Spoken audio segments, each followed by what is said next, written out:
नमस्कार, मैं कुमारी श्रेया। शिक्षा की बात हर शनिवार कार्यक्रम के इस नए अंक में आप सभी शिक्षा प्रेमियों का हार्दिक स्वागत है, सादर अभिनंदन है। पिछले अंक की तरह इस अंक में भी आप सभी शिक्षकों के द्वारा पूछे गए सवालों के जवाब के साथ हमारे बीच उपस्थित हैं शिक्षा विभाग के अपर मुख्य सचिव doctor S Siddharth sir. Sir, बहुत बहुत स्वागत है आपका शिक्षा की बात हर शनिवार के इस नए अंक में। सर, आज का जो सबसे पहला सवाल है वो ट्रांसफ़र के संबंध में है। कहते हैं ट्रांसफ़र के संबंध में कुछ अपडेट देना चाहेंगे।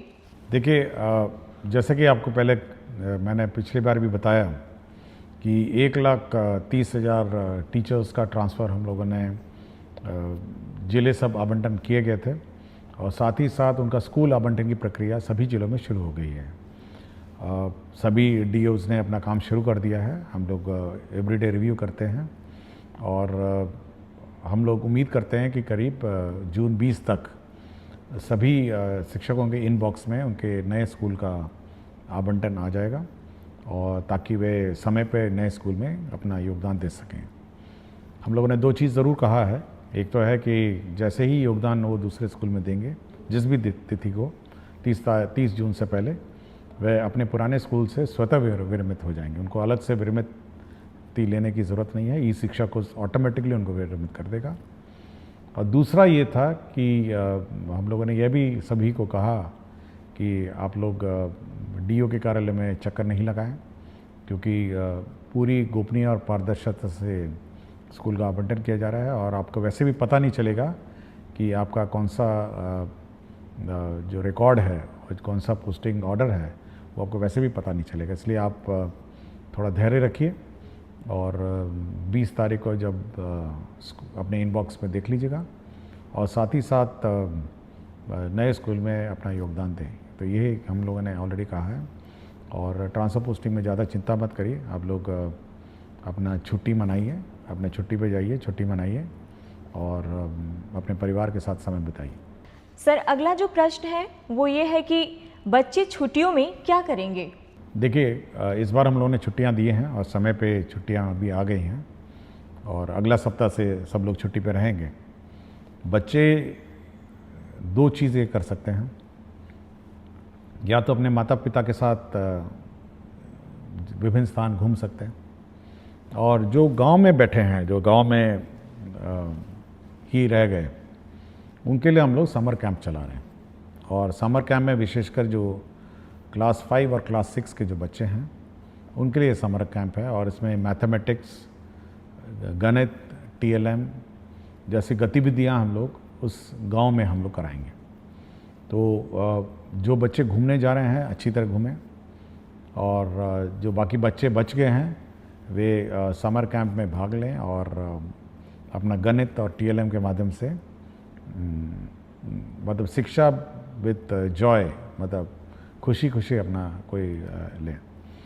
दूसरा है कि हम लोगों ने, आपको जानकारी होगा, हम लोगों ने होमवर्क भी सभी कक्षाओं के लिए वेबसाइट में डाला है और सभी स्कूल के जो टीचर्स हैं वो डाउनलोड करके बच्चों को अपना होमवर्क लिखवाएंगे। तो जब भी आपको समय मिले तो बच्चे अपना होमवर्क करें और अभिभावक से अनुरोध है कि वे बच्चों को अपना होमवर्क करने में मदद करेंगे। सर, एक शिक्षिका हैं प्रियदर्शिनी नवादा से, कहती हैं छात्रों को गर्मियों की छुट्टी में दिए गए गृह कार्य को लेकर क्या विभाग द्वारा कोई अभिभावकों के लिए वीडियो या ऑडियो संदेश या व्हाट्सएप मैसेजिंग सामग्री साझा की जाएगी जिससे वे सही ढंग से मार्गदर्शन कर सकें? देखिए, हम लोगों ने चिट्ठी दी है और ऐसा कोई हम लोग वीडियो मैसेजेस नहीं देंगे। मेरा इतना ही है कि जो अभिभावक हैं, क्योंकि अब 24 घंटे बच्चों के साथ अभिभावक रह पाएंगे, तो एक पढ़ाने की आदत उनको पड़ी होनी चाहिए, मतलब बच्चों को। और हम लोगों ने जो चिट्ठी में लिखा है कि अगर घर पे हैं तो एक पढ़ने का स्थान वो निर्धारित करेंगे जहाँ पर बच्चे बैठ के पढ़ेंगे, या तो टेबल चेयर या चटाई पे, और एक वातावरण उस प्रकार का घर पे बनाएंगे जहाँ पे बच्चे एक कोने में बैठ के पढ़ें। थोड़ा पोस्टर्स लगाएं, गणित के पोस्टर्स लगाएं और चार्ट पेपर लगाएं, ये सब थोड़ा वातावरण बने। तो जो बच्चे घर पे हैं, हम चाहते हैं कि एक पढ़ने की ललक माता पिताओं के साथ बैठ के हो उसकी, और ये लर्निंग प्रोसेस जो है उसको और रुचिकर बनाने की कोशिश करें, ताकि जब वे स्कूल में बाद में आएँ तो एक पढ़ने की ललक उसमें हो और एक पढ़ने की आदत हो, और बच्चे खेलें कूदें। मतलब छुट्टी का समय है, बरसात भी आई गई है, तो बच्चे अपना खुशी मनाएंगे। और जो बच्चे माता पिताओं के साथ घूमने गए हैं तो अपने जहाँ जहाँ स्थल गए हैं वहाँ पे लर्न करेंगे और सीखेंगे। हम लोगों ने होमवर्क भी ऐसी प्रकार दिया है कि जब आप बाहर जाएंगे तो किस प्रकार के गतिविधि और किस प्रकार की चीज़ें ऑब्ज़र्व करेंगे और उसका आप रूपरेखा अपने होमवर्क में लिखेंगे। तो जब लौटेंगे तो आपका होमवर्क टीचर देखेंगे, चेक करेंगे, और आपने क्या आनंद और क्या आपने खेल कूद किया है इसके बारे में पूछेंगे।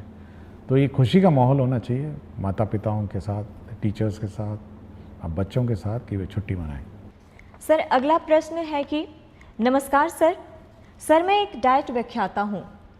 सर हम लोगों की छुट्टी से संबंधित अक्सर अलग अलग आदेश निकाले जाते हैं और उस आदेश के तहत हम लोगों को आर्थिक, शारीरिक के साथ साथ पारिवारिक समस्याओं का सामना करना पड़ रहा है।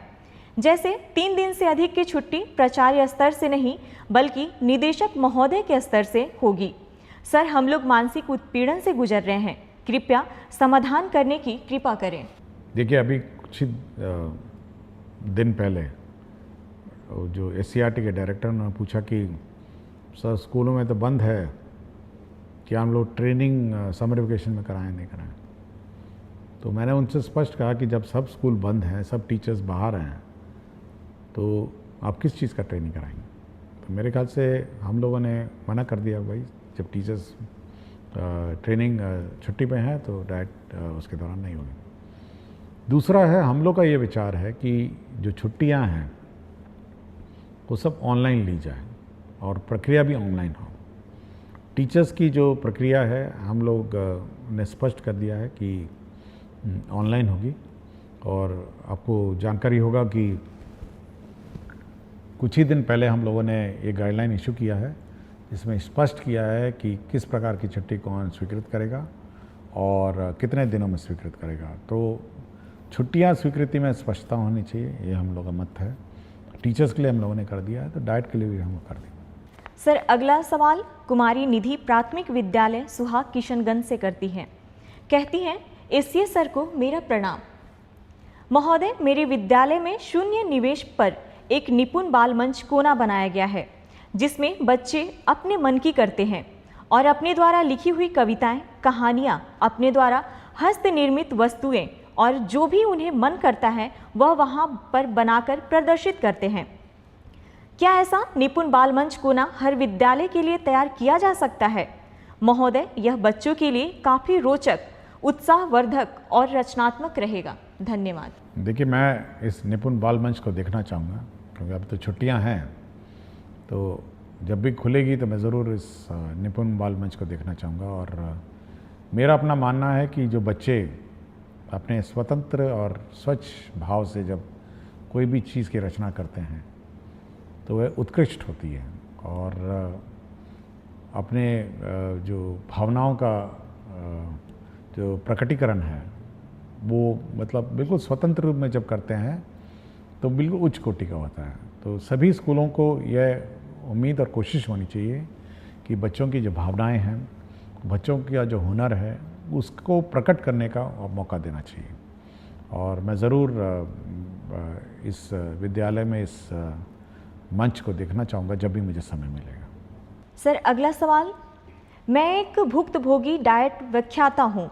सर मुझे जानना है कि एक शिक्षक या व्याख्याता कितने घंटे तक बिना थके पूरी ऊर्जा के साथ पठन पाठन का कार्य निर्बाध रूप से जारी रख सकते हैं। सर हम लोग सुबह 8 बजे से प्रशिक्षण शुरू करते हैं और 6:30 तक ये चलता रहता है। सर विगत कुछ वर्षों से इस तरह का थकाऊ, उबाऊ और नीरस प्रशिक्षण देते देते हम लोग ऊर्जा विहीन हो चुके हैं। कृपया मार्गदर्शन देने की कृपया करें। देखिए, बड़ी चिंता का विषय है। मैंने और मेरा अपना मत है कि जो भी टीचर है जब तक वो एंजॉय नहीं करेगा अपना टीचिंग प्रोसेस को, तो कुछ नहीं डिलीवर करेगा, खड़ा रहेगा, रूटीन वे में कुछ पढ़ाएगा। तो हम लोग की कोशिश है कि फर्स्ट हाफ में रीडिंग राइटिंग और ये सब जो भारी भड़कम टीचिंग है वो होनी चाहिए, और सेकंड जो पार्ट है जो लंच के बाद है उसमें रोल प्लेज होना चाहिए कि टीचर को कैसे पढ़ाना है, स्टूडेंट्स को कैसे इंटरेक्ट करना है। तो हम एक बार फिर से इसको रीलुक करेंगे छुट्टियों में कि कैसे पाठ्यक्रम पढ़ाए जाए, क्योंकि हेवी पाठ्यक्रम पढ़ा के आप डिलीवर नहीं कर सकें। और हम लोग का उद्देश्य जो है बेसिकली डाइट का वो सब्जेक्ट पढ़ाना नहीं है। हम लोग का उद्देश्य ये है कि बच्चे कैसे पढ़ाया जाए, बच्चे अध्ययन कैसे करेंगे, और बच्चों का जो एक्टिविटी है वो कैसे हो, इस पर ज़्यादा ध्यान है। नॉट कि बैठ के फिज़िक्स पढ़ाएं, केमिस्ट्री पढ़ाएं, ये हम लोग का काम नहीं है। इसलिए इसको एक बार डिज़ाइन करेंगे, और जब भी समर वेकेशन के बाद डाइट और एससीईआरटी के कोर्सेज शुरू होंगे तो एक नए लुक में हम लोग इसको लॉन्च करेंगे। सर, एक शिक्षक हैं संजय यादव, उत्क्रमित मध्य विद्यालय कोडरा हाता, हथवा, गोपालगंज से। कहते हैं, महोदय, आपके द्वारा अभिभावक शिक्षक संगोष्ठी के लिए एक कैलेंडर जारी किया गया है।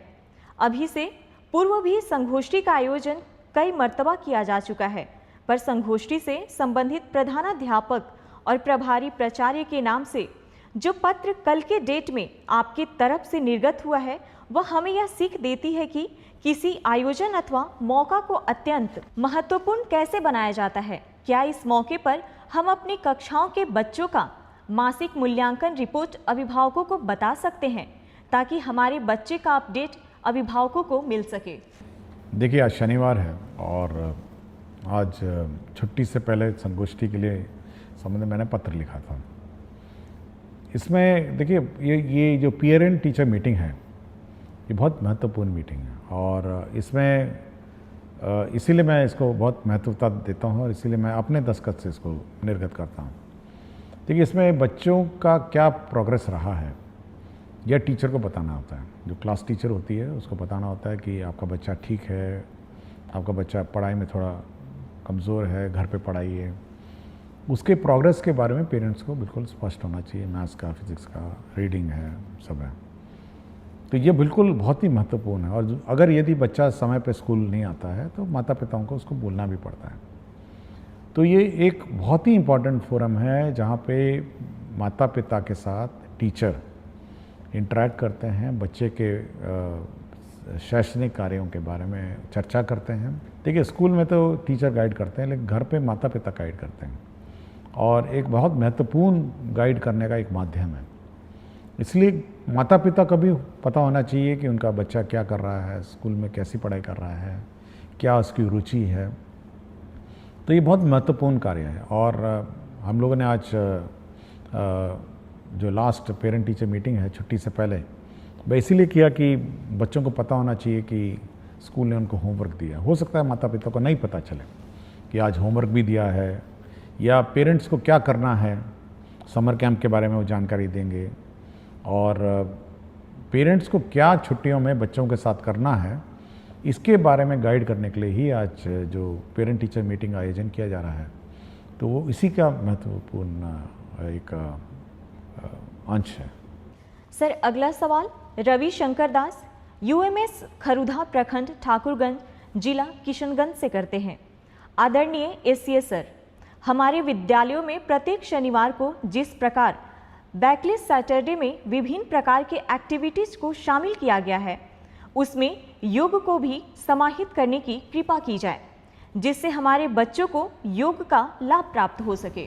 देखिए, बैकलेस सैटरडे में कुछ तो हम लोग फिक्स्ड आइटम्स हैं, कुछ तो हम लोगों ने ये जारी कर दिया है, और आप वेबसाइट में नया बैकलेस सैटरडे के गाइडलाइंस देख सकेंगे।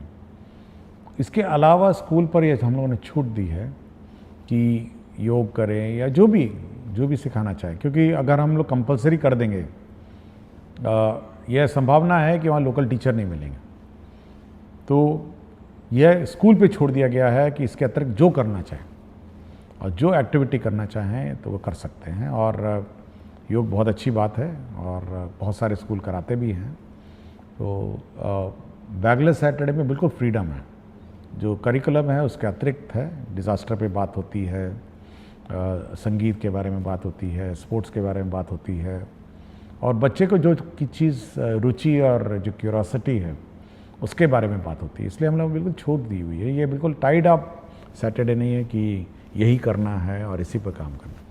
सर, एक शिक्षिका है बेबी कुमारी गोनवा पोवारी उच्च विद्यालय से, कहती हैं, सर क्या हर महीने होने वाली अभिभावक शिक्षक संगोष्ठी के लिए कोई एकीकृत रिपोर्टिंग प्रारूप या पोर्टल विभाग उपलब्ध कराएगा जिससे सभी विद्यालय एक समान रूप से रिपोर्ट भेज सके?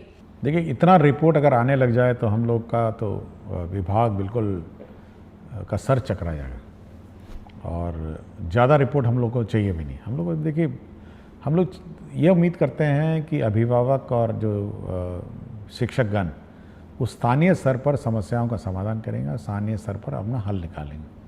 अब हर चीज़ हम रिपोर्ट लेके, हर चीज़ हम अगर इकट्ठा करने लगे तो उसका कोई हल हम नहीं निकाल पाएंगे। हाँ, फीडबैक अगर आपके पास है कोई संगोष्ठी के बारे में कि कैसे अच्छा करना है या उसमें सुधार करना है, तब तो बात सही है, लेकिन हर चीज़ का रिपोर्ट हम नहीं ले सकते। नहीं, ये हम चाहते हैं कि पेरेंट और स्टूडेंट और टीचर आपस में स्थानीय स्तर पर विचार करें और मामले का समाधान निकालें। सर, एक शिक्षिका है अंकिता दरभंगा से, कहती हैं, सर कुछ स्कूलों में अभी भी कुछ बच्चों को अभ्यास पुस्तिकाएं नहीं मिली हैं। क्या इसके लिए एक तेज ट्रैक शिकायत निवारण प्रणाली बनाई जा सकती है जिससे हम संगोष्ठी से पहले यह सुनिश्चित कर सकें? देखिए, मैंने कहा था कि छुट्टियों से पहले सभी किताबें मिल जाएं, और अगर मिली नहीं तो मैं ऑब्वियसली संबंधित में कार्रवाई करूँगा। मैंने बहुत स्पष्ट कहा था, और ये कहा था कि बच्चे छुट्टियों से जाने से पहले किताब लेके जाएंगे और पढ़ेंगे। एक बार हम लोग रिव्यू करेंगे अभी, क्योंकि छुट्टियां हैं, कि किस किस को किताबें नहीं मिली और किस कारण से नहीं मिली। लेकिन ये यदि नहीं मिली हैं तो बड़ा चिंता का विषय है। मैं पहले भी बोल चुका हूँ, और पिछली बार भी मैंने कहा, एक बच्चे ने किताबों के बारे में चर्चा भी की थी, तो अगर नहीं मिली तो मैं इस पर एक बार समीक्षा करूँगा और देखेंगे, इसको कोई रिजॉल्व करने की कोशिश करूँगा। और अगर कोई इशू होगा तो हम लोग कोशिश करेंगे कि अब तो टीचर तो है नहीं, तो बच्चों को आइडेंटिफाई करना भी मुश्किल है, तो एटलीस्ट जो छूट गए हैं, जिस दिन स्कूल खुलेगा वहाँ पर उस किताबें रखी रहेंगी। सर, अगला सवाल है, सर पीटीएम के लिए निर्गत पत्र अत्यंत शानदार है। आप तो सबसे बड़े पदाधिकारी हैं, हम शिक्षक तो पीटीएम अच्छे से ही करेंगे, पर शिक्षा विभाग के पदाधिकारी यदि विद्यालयों में पीटीएम को देख पाते तो निश्चित रूप से इसकी गुणवत्ता में बढ़ोतरी होती। देखिए, पीटीएम के बारे में हम लोगों ने ज़रूर आंकड़े मांगे हैं कि कितने बच्चे आए थे, कितने माता पिता आए थे और क्या चर्चा हुई थी। तो एक गूगल शीट हम लोगों ने निदेशक के माध्यम से हम लोगों ने निर्गत किया है, तो उतना डेटा तो हम लोग को आ ही जाएगा कि कितने माता पिता पेटीएम आए थे और क्या हुआ था। मैंने जैसा कहा, देखिए हर चीज़ को अब हम लोग इतनी क्षमता भी नहीं है कि इतनी बड़े 77,000 स्कूल में पीटीएम हो रहा है तो मॉनिटरिंग है। बट हाँ, फ़ोटो है उसमें, आपके पीटीएम का फ़ोटो है कि सच्ची में पीटीएम हुआ था या नहीं हुआ था, ये सब रिकॉर्ड्स है। और मैं चाहता हूँ कि कुछ ज़्यादा मतलब मॉनिटरिंग, इतनी मॉनिटरिंग मत करवाइए कि मतलब व्यवस्था में हम कन्फ्यूजन में हो जाएं। टीचर्स और स्टूडेंट और पेरेंट्स अपनी कोई व्यवस्था करवाइए और इस व्यवस्था को अपने संचालन कराइए। सर, अगला सवाल आशीष कुमार विद्यालय प्राथमिक विद्यालय तिरसकुंड जिला अररिया से, कहते हैं, सरकारी विद्यालय में विद्यालय अभिभावक गोष्ठी एक बहुत ही सकारात्मक पहल है। जिस प्रकार टीचर ऑफ द मंथ का पुरस्कार विभाग द्वारा दिया जाता है, विद्यालय भी हर गोष्ठी में एक बेस्ट परफॉर्मेंस देने वाले बच्चों के अभिभावक को सम्मानित करे और वर्ष के अंत में सभी गोष्ठी में सबसे अधिक सक्रिय अभिभावक को सम्मानित करे तो इस कार्यक्रम में और अधिक सक्रियता बढ़ सकती है। देखिए, हर स्कूल का अपना विद्यालय संचालन समिति है और हम चाहेंगे कि उस विद्यालय संचालन जो समिति है, जो कमेटी है, उसमें जो अभिभावक हैं वही सदस्य रहते हैं और थोड़ा बढ़ चढ़ कर अपना योगदान देंगे। हम लोगों ने टीचर्स ऑफ द मंथ का कॉन्सेप्ट लाए थे कि हर टीचर को हम लोग पुरस्कृत मेरे दस्तखत से जाता है। स्टूडेंट को भी हम लोग अवार्ड करते हैं कि स्टूडेंट ऑफ द वीक के। ये होना चाहिए कि जब भी अब पेटीएम होता है वहाँ पर उस पेरेंट्स के सामने इस बच्चे को पुरस्कृत करिए कि ये one of the best student है। इससे दो कारण हो सकते हैं। एक तो जो अभिभावक हैं वो प्राउड फील करेंगे, देखिए मेरे बेटे को स्टूडेंट ऑफ द वीक या 15 दिन में जो भी है अपना फोर्टनाइट है, इसको पुरस्कार मिला। और दूसरे जो अभिभावक हैं उनको ये प्रेरणा होगी कि भाई मेरा बच्चा भी अच्छा परफॉर्म करेगा। तो ये बहुत ही इम्पोर्टेंट फोरम है कि उस फोरम पर के सामने आप ये पुरस्कार देंगे, तो ये एक अच्छी बात होगी। मतलब ये कि उस पेरेंट्स के सामने सभी पेरेंट बैठे हुए हैं तो बच्चों को पुरस्कृत की जाए। सर, आज का आखिरी सवाल। सुहानी कुमारी वर्ग 7वीं कन्या मध्य विद्यालय अमला की छात्र हैं। कहती हैं, सर मुझे सारी किताबें मिल गई है, उसके लिए सर का धन्यवाद। पर मेरे मन में एक प्रश्न है कि आपके बहुत सारे फोटो हम देखे हैं और सभी में आप वाइट शर्ट पहनते हैं, तो क्या इसके पीछे कोई राज है? सर, हम बच्चे जानना चाहते हैं। देखिए, पिछली बार आपने प्रश्न उठाया था आपकी किताबों के बारे में, तो अच्छी बात है किताबें मिल गई हैं। और एक और प्रश्न भी था कि सुपौल में एक स्कूल था जो नया बना हुआ था और उसका संचालन नहीं हो रहा था, वो भी शुरू हो गया था, मंडे को वो भी शुरू हो गया। तो जो भी प्रश्न पिछले बार इश्यूज़ उठे थे उनका समाधान हो गया है। जहाँ तक वाइट शर्ट की बात है, देखिए इसकी दो कारण हैं। देखिए, हर स्कूल का अपना यूनिफॉर्म होता है, उसका ये कारण होता है कि सभी बच्चे मतलब एक तरह दिखते हैं, मतलब नीले कमीज़ों में दिखते हैं। और दूसरा, उनको उस कमीज़ पे ज़्यादा ध्यान नहीं देना है। मतलब जब स्कूल के लिए तैयार होकर आते हैं तो एक ही कमीज़ है, मतलब नीली कमीज़ पहननी है, नीली पैंट पहननी है या निकर पहनना है। और उसी प्रकार मेरा भी जो कबर्ड है उसमें ऑफिस के लिए जब तैयार होता हूँ तो केवल 2 ही प्रकार के कपड़े हैं, वाइट कमीज़ें हैं और ब्लैक पैंट है। तो मुझे ध्यान और मुझे दिमाग नहीं लगाना पड़ता है कि आज सुबह ऑफिस में क्या पहन के जाऊंगा। उसी वाइट में से एक शर्ट उठाता हूँ, उसी ब्लैक पैंट में पैंट पहनता हूँ और मुझे अपने मन और मस्तिष्क में तनाव नहीं रहता है। एक तो फॉर्मल है, मैं तो कोई रंगीन नहीं पहन सकता हूँ और मतलब जीन्स और टी-शर्ट पहन के तो ऑफिस नहीं जा सकता। एक बहुत ही सभ्य और फॉर्मल लोकेशन है। और दूसरा ये है कि ज़्यादा दिमाग लगाने की आवश्यकता नहीं मुझे। ज़्यादा दिमाग अपने काम पे लगाइए, ज़्यादा दिमाग अपने मतलब जो आज दिन भर करना है उसके बारे में सोचिए कि आज दिन भर क्या करना है। तो ज़्यादा दिमाग मेरा उसी में लगता है। और जब मैं नहाता हूँ तब सोचता हूँ कि आज दिन भर का क्या काम है, उसको रिवाइज़ करता हूँ कि ऑफिस जाऊँगा तो ये करूँगा, फिर 11 बजे ये करूँगा, 12 बजे ये करूँगा, 12:30 इन लोगों को मैंने समय दिया है और 1 बजे 1:30 बजे मैं खाना खाने आऊँगा, फिर 3 बजे ये करूँगा। तो पूरा रिवाइज़ होता है, एक पूरा प्रक्रिया। जब मैं तैयार हो रहा था तो पूरा मेरा दिनचर्या बिल्कुल रिवाइज़ होता है, मेरे दिमाग में बैठा रहता है। मुझे कभी भी एंगेजमेंट पैड देखने की ज़रूरत नहीं है कि आज दिन भर मुझे क्या करना है। और पूरा कंठस्थ याद रहता है कि शाम 7 बजे 8 बजे आज किसी की शादी में जाना है, आज किसी के सालगिरह में जाना है, ये भी नपा तुला रहता है। तो इसलिए ये दिमाग बिल्कुल नहीं लगाना पड़ता मुझे। और कमीज और पैंट और शर्ट में मैं ज़्यादा दिमाग नहीं लगाता। वाइट शर्ट और ब्लैक पैंट यही 2 है जो मैं ऑफिस पहन के जाता हूँ। इसके अंदर मैं कोई रंग नहीं पहनता हूँ। इसलिए मैं बच्चों को भी कहता हूँ अपना यूनिफॉर्म पहनिए, सभी लोग यूनिफॉर्म पहनिए, सभी जैसे दिखेंगे और ज़्यादा माथापच्ची नहीं है। कभी कभी मैं देखता हूँ बच्चे यूनिफॉर्म नहीं पहनते, कोई रेड टी-शर्ट पहना हुआ है, कोई वाइट टी-शर्ट पहना हुआ है, तो एक तो भिन्नता हो जाती है ना स्कूल में, एक जैसे दिखते नहीं हैं, समानता नहीं है स्कूल में। और अगर हम लोग छोड़ दें बिना यूनिफॉर्म के तो आप सोचते हैं कि जो अमीर बच्चा है वो अमीर बच्चे की तरह ड्रेस करने लग जाएगा, जो गरीब बच्चा है वो गरीब की तरह ड्रेस करने लगेगा। एक कंपटीशन और प्रतिस्पर्धा हो जाएगी कि देखिए वो बहुत अच्छा पहन के आई है, वो बहुत अच्छा पहन के आया है, हम भी पहनेंगे। तो ये सब छोड़ के सब एक रूपता, एक साथ कपड़े पहनिए और ध्यान शिक्षा और शिक्षा ग्रहण में लगाइए। बहुत बहुत धन्यवाद सर। शिक्षा की बात हर शनिवार कार्यक्रम के अगले सप्ताह में आप सभी शिक्षकों और बच्चों के प्रश्नों के साथ फिर से मिलेंगे। धन्यवाद।